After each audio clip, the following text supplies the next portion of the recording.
In the same way that I mixed with him and talked with him for 3 years as we sat next to one another in the opposition in the Batasan. It is, being together is not a new occurrence. I always tease the journalists. I said, nagkamayan lang kami ni Satur, linagay nyo na kami sa front page. Yung picture, linagay nyo sa front page.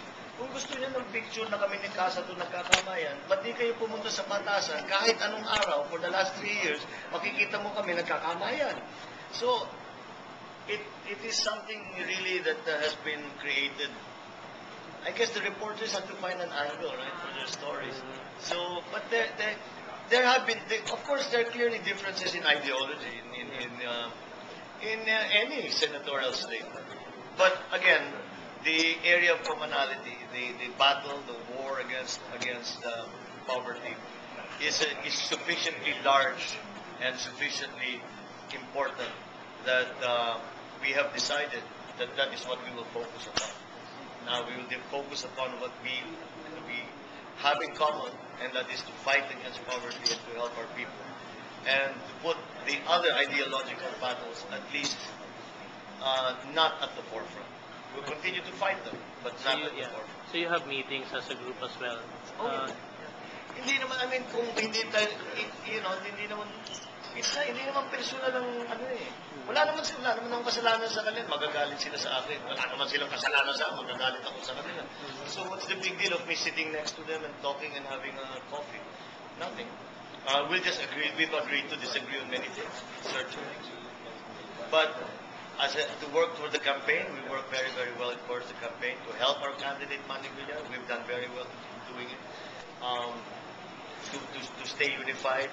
And again, it really derives from Senator Villar's belief that the problems we face are so complex and so difficult that we must hear from every sector as to their view on the problems and as to their view on the solution.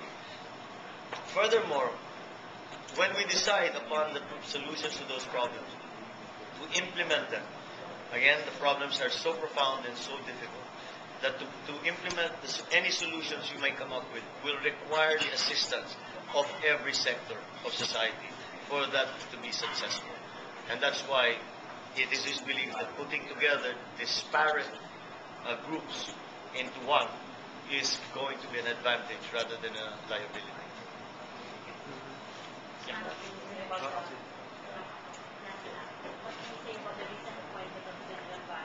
I think it was a bad idea. I think they should have extended Ibrahim so that the new president can put whoever yung gusto niya, tao niya.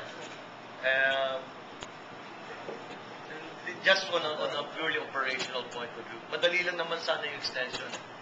Although that's okay because there are many competent people naman in government, in military, and if that is the president's choice, it's of course her prerogative. But I think it would have made for a better transition if his